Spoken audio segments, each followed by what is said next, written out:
Hi hello ಎಲ್ಲರಿಗೂ ನಮಸ್ಕಾರ. Welcome back to our channel. ಎಲ್ಲರೂ ಹೇಗಿದ್ದೀರಾ? ಎಲ್ಲರೂ ಆರಾಮಾಗಿದ್ದೀರಾ ಅಂದ್ಕೊಂಡು ಇವತ್ತಿನ ವಿಡಿಯೋನ ಶುರು ಮಾಡೋಣ ಬನ್ನಿ.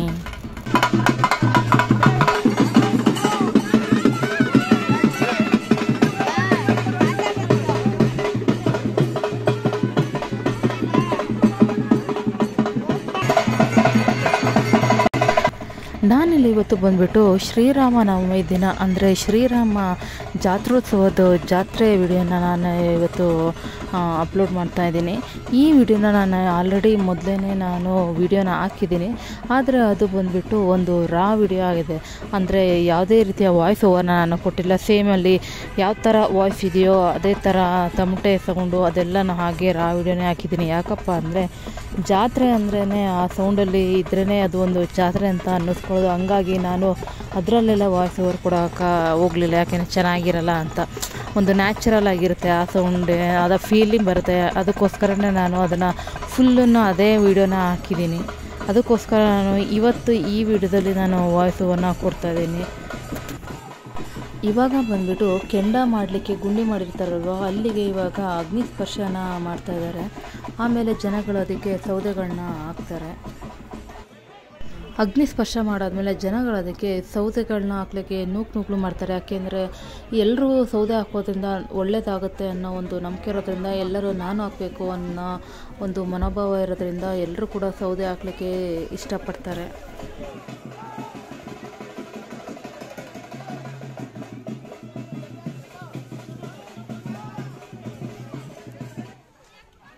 ನೋಡಿ ಇಷ್ಟು ದಪ್ಪ ಸೌದೆಗಳು ಹಾಕಿ ಉರಿತಾ ಇದೆ, ಹೆಂಗೆ ಉರಿತಾ ಇದೆ, ಇದೆಲ್ಲ ಫುಲ್ಲು ಉರಿದ್ಬಿಟ್ಟು ಕೆಂಡ ಆಗುತ್ತೆ. ನೆಕ್ಸ್ಟ್ ಇದು ಬಂದುಬಿಟ್ಟು ಈಶ್ವರ ದೇವಸ್ಥಾನ. ಅದರ ಎದುರುಗಡೆನೇ ಬಂದುಬಿಟ್ಟು ನವಗ್ರಹ ದೇವಸ್ಥಾನ, ಹಾಗೆ ನಂದಿ ಕೂಡ ಇದೆ. ಅಲ್ಲಿಗೆ ಕೂಡ ಇವಾಗ ಪೂಜೆ ಮಾಡ್ಕೊಂಡ್ಬಿಟ್ಟು ಹೋಗ್ತಾರೆ.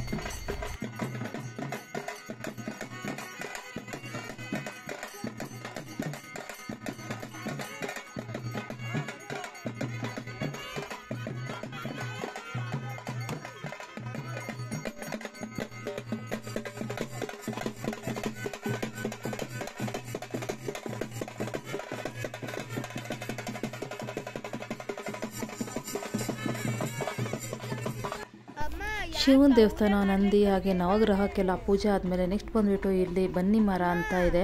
ಆ ಬನ್ನಿ ಮರಕ್ಕೆ ಪೂಜೆನ ಮಾಡ್ಕೊಂಡು ಬರ್ತಾರೆ. ನೆಕ್ಸ್ಟ್ ಬಂದುಬಿಟ್ಟು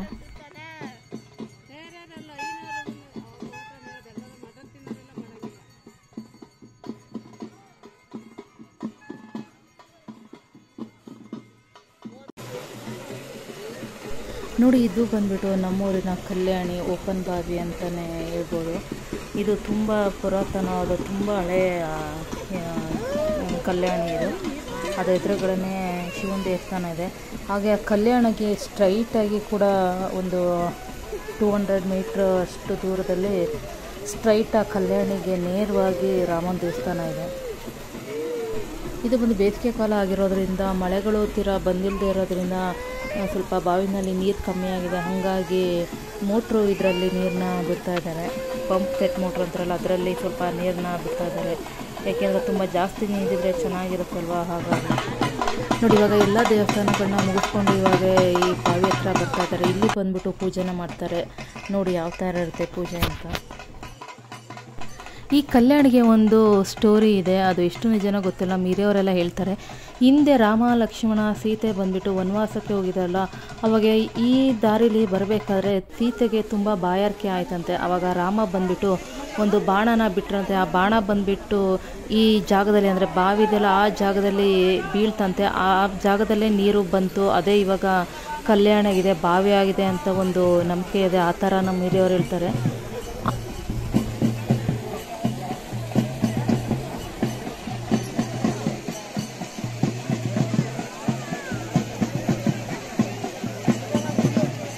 ಇವಾಗ ಕಳಸ ಹೊತ್ಕೊಂಡ್ಬರ್ತಾ ಇದ್ದಾರಲ್ಲ, ಅವರು ಬಂದುಬಿಟ್ಟು ಇವಾಗ ಗಂಗೆ ಪೂಜೆನ ಮಾಡ್ತಾರೆ.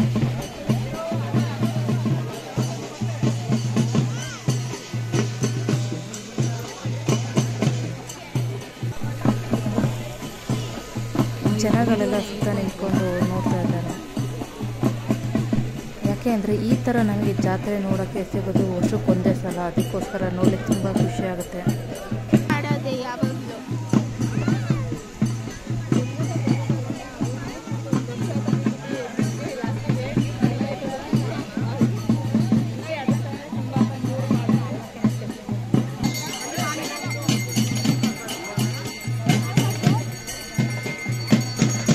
ಗಂಗೆ ಪೂಜೆ ಮಾಡ್ತಾ ಇದ್ದಾರೆ ಇವಾಗ. ಪೂಜೆ ಆದಮೇಲೆ ಕಳಸ ಹೊತ್ತಿರೋರು ಹಾಗೆ ಅದನ್ನ ಇಟ್ಕೊಂಡಿದ್ದಾರಲ್ಲ 3 ಜನ, ಅವರೆಲ್ಲರೂ 3 ಸಲ ನೀರಿನೊಳಗಡೆ ಹೋಗಿ ಮುಳುಗ್ತಾರೆ.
ಕಳಸನ ಇವಾಗ ತೇರಿನ ಮೇಲ್ಗಡೆ ಹಾಕ್ತಾರೆ ನೆಕ್ಸ್ಟ್ ಬಂದುಬಿಟ್ಟು.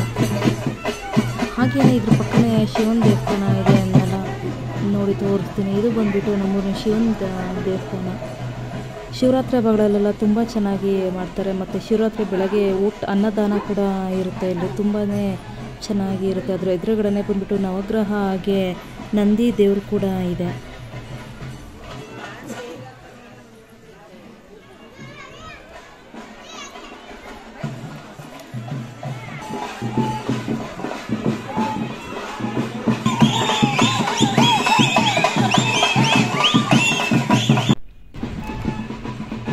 ಕೆಂಡದ ಗುಂಡಿಲಿ ನೋಡಿ ಇವನ್ನು ಬೆಂಕಿ ಉರಿತಾ ಇದೆ. ಅದೆಲ್ಲ ಫುಲ್ಲು ಉರಿದ್ಬಿಟ್ಟು ಫುಲ್ಲು ಅದೆಲ್ಲ ಬೆಂಕಿ ಕೆಂಡ ಆಗುತ್ತೆ.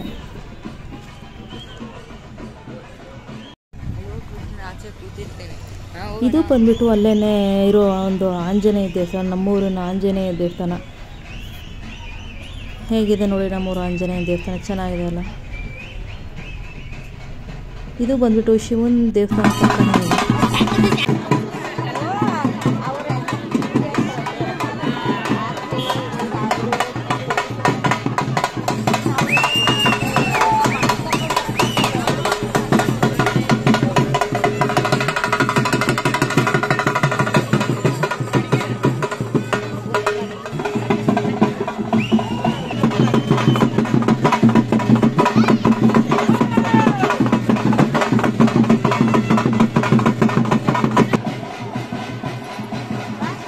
ಇದು ಬಂದುಬಿಟ್ಟು ನಮ್ಮೂರಿನ ತೇರು. ಇವಾಗ ಇದನ್ನು ಜಸ್ಟ್ ಕಳಸನ ಹಾಕ್ತಾರೆ. ನಾಳೆ ಬಂದುಬಿಟ್ಟು ರಥೋತ್ಸವ ಇರುತ್ತೆ. ಆವಾಗ ಬಂದುಬಿಟ್ಟು ಅದಕ್ಕೆಲ್ಲ ಅಲಂಕಾರ ಮಾಡ್ತಾರೆ.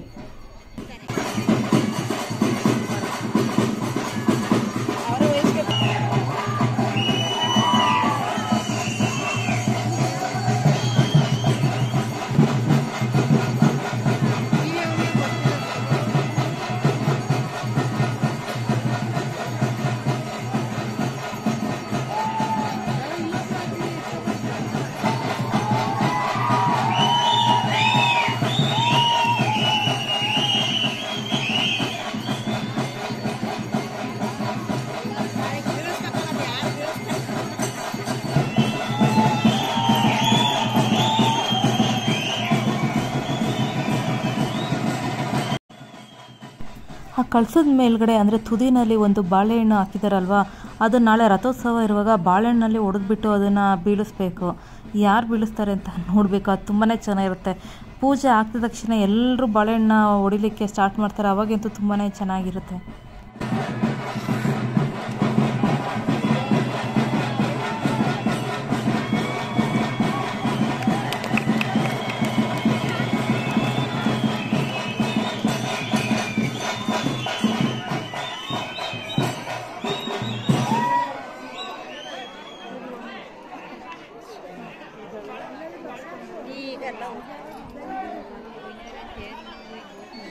ಇವತ್ತು ಬಂದುಬಿಟ್ಟು ಕಳಸಕ್ಕೆ ಹಾರ ಹಾಕ್ಬಿಟ್ಟು ಬಿಡ್ತಾರೆ ಅಷ್ಟೇ.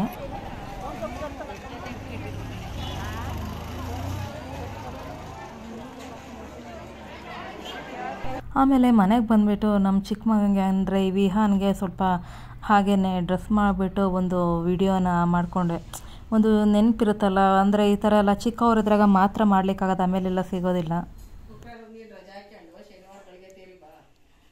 ನೋಡಂತ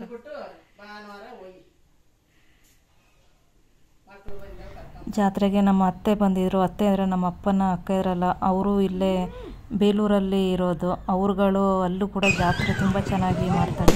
3 ದಿನ ಕಳೆದ್ರು ಅಲ್ಲೂ ಕೂಡ ಜಾತ್ರೆ ಇದೆ ಬಾ ಅಂತ ಕರೀತಾಯಿದ್ರು. ಬೇಲೂರು ಜಾತ್ರೆನೂ ಕೂಡ ತುಂಬಾ ಚೆನ್ನಾಗಿರುತ್ತೆ. ಅಲ್ಲೂ ರಥ ಬಂದುಬಿಟ್ಟು ತುಂಬಾ ದೊಡ್ಡ ತೇರು, ತುಂಬಾ ಚೆನ್ನಾಗಿರುತ್ತೆ ಅಲ್ಲೂ ಕೂಡ ಜಾತ್ರೋತ್ಸವ. ಹಾಗೆಯೇ ರಾತ್ರಿ ಒಂದು 7-7:30 ಕೆಂಡೋತ್ಸವ ಶುರುವಾಯಿತು. ಎಲ್ಲ ನೋಡಲಿಕ್ಕೆ ಅಂತ ಬಂದ್ವಿ. ಈಗ ಪಟಾಕಿ ಅಂತೂ ತುಂಬ ಜೋರಾಗಿ ಹೊಡಿತಾಯಿದ್ರು. ಮಕ್ಕಳೆಲ್ಲ ನೋಡಿ ಖುಷಿ ಪಡ್ತಾಯಿದ್ರು.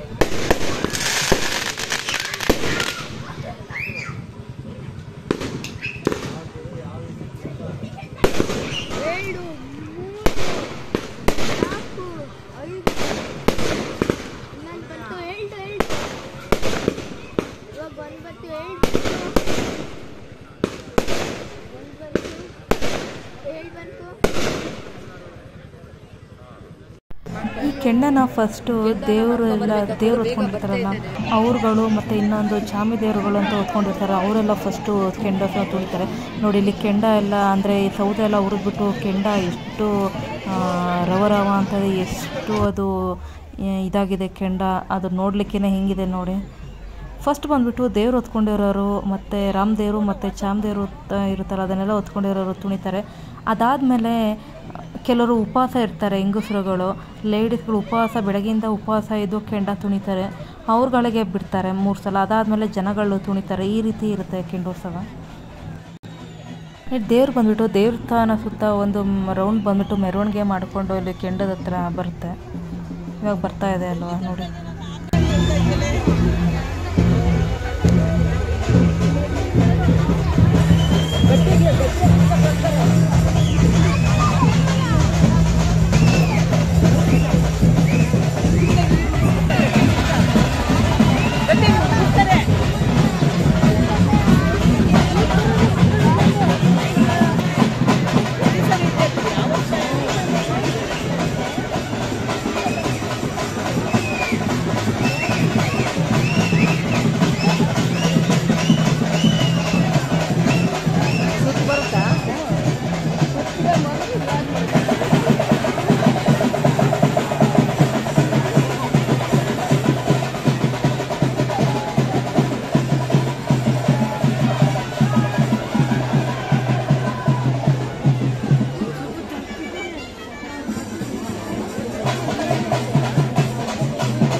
ಕನ್ನಡ ಎಲ್ಲ ಹುಡುಗಿ ಇನ್ನೊಂದು ರೌಂಡ್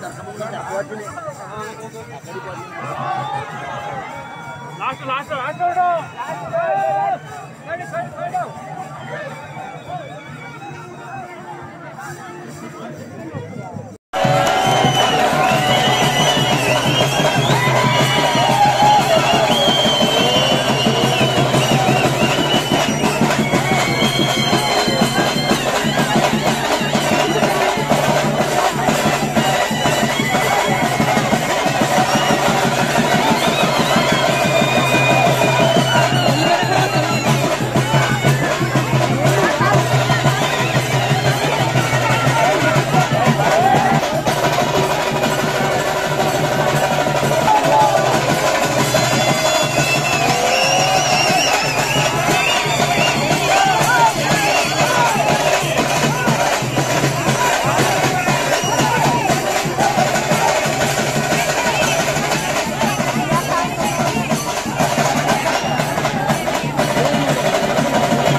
ಇದಾದಮೇಲೆ ದೇವ್ರನ್ನ ದೇವಸ್ಥಾನದೊಳಗಡೆ ತೊಗೊಂಡು ಹೋಗೋದಿಲ್ಲ. ಅವತ್ತಿನ ದಿನ ಬಂದುಬಿಟ್ಟು ಅಂದರೆ ಕೆಂಡೋತ್ಸವದ ದಿನ ಅವತ್ತು ಬಂದುಬಿಟ್ಟು ದೇವಸ್ಥಾನ ಮೇಲ್ಗಡೆ ಒಂದು ಉಯ್ಯಾಲಲ್ಲೇ ಹಾಕ್ಬಿಟ್ಟು ದೇವ್ರನ್ನ ಉಯ್ಯಾಲಲ್ಲಿ ಹಾಕಿ ಬಿಡ್ತಾರೆ. ರಾತ್ರಿ ದಿನ ಪೂರ್ತಿ ಅಂದರೆ ಆ ರಾತ್ರಿ ಎಲ್ಲ ಉಯ್ಯಾಲಲ್ಲಿ ಹಾಗೆ ಬಿಡ್ತಾರೆ. ಆವತ್ತಿನ ದಿನ ಬಂದುಬಿಟ್ಟು ಆರ್ಕೆಸ್ಟ್ರಾ ಮಾಡ್ತಾರೆ ಊರಿನಲ್ಲಿ. ಹಾಗಾಗಿ ದೇವಸ್ಥಾನ ಎದುರುಗಡೆನೇ ಆರ್ಕೆಸ್ಟ್ರಾ ಎಲ್ಲ ಇರುತ್ತೆ, ಜನಗಳೆಲ್ಲ ಇರ್ತಾರಲ್ವ, ಹಾಗಾಗಿ ದೇವ್ರನ್ನೂ ಕೂಡ ಎಲ್ಲ ಉಯ್ಯಾಲಲ್ಲಿ ಹಾಕಿರ್ತಾರೆ. ಆರ್ಕೆಸ್ಟ್ರಾ ನಡೀತಾ ಇದೆ. ನಾವು ಸ್ವಲ್ಪ ಹೋಗಲಿಲ್ಲ, ಮಕ್ಕಳೆಲ್ಲ ಹೋಗಿದ್ರು. ಸ್ವಲ್ಪ ಸುಸ್ತಾಗಿ ಟಯರ್ಡಾಗಿತ್ತು, ಹಾಗಾಗಿ ನಾವು ಹೋಗಲಿಲ್ಲ. ರಾತ್ರಿ 1:30 ಆಗಿದೆ, ಆಲ್ಮೋಸ್ಟ್ 12:30ಇಂದ 1-1:30 ಆಗಿರ್ಬೋದು. ಅಮ್ಮ ರಂಗೋಲಿ ಹಾಕ್ತಾಯಿದ್ದಾರೆ, ಯಾಕೆಂದರೆ ಬೆಳಗ್ಗೆ ಎದ್ದು ಮತ್ತೆ ರಂಗೋಲಿ ಹಾಕಲಿಕ್ಕೆ ಆಗೋದಿಲ್ಲ ಅಂತ. ಅಲ್ಲಿ ಆರ್ಕೆಸ್ಟ್ರಾಗೆ ಹೋಗಿ ಅಂದರೆ ಹೋಗಲಿಲ್ಲ. ಇಲ್ಲಿ ರಾತ್ರಿ 1:30 ಆದರೂ ಕೂಡ ಇಲ್ಲಿ ರಂಗೋಲಿ ಹಾಕಿ ಅದಕ್ಕೆಲ್ಲ ಬಣ್ಣ ಹಾಕ್ತಾಯಿದ್ದಾರೆ. ಆಗ ಈ ರಂಗೋಲಿ ಹಾಕೊಳ್ತಾನೆ ಆರ್ಕೆಸ್ಟ್ರಾದಲ್ಲಿ ಸಾಂಗು ಕೂಡ ಕೇಳಿಸಿತು. ಅಪ್ಪು ಸಾಂಗ್ದು ಒಂದು ಹಾಡು ಬರ್ತಾಯಿದ್ವಿ, ರಂಗೋಲಿ ಹಾಕಿಸ್ಕೊಂಡೇನೆ ಇಲ್ಲಿ ಕೇಳ್ತಾ ಇದ್ವಿ.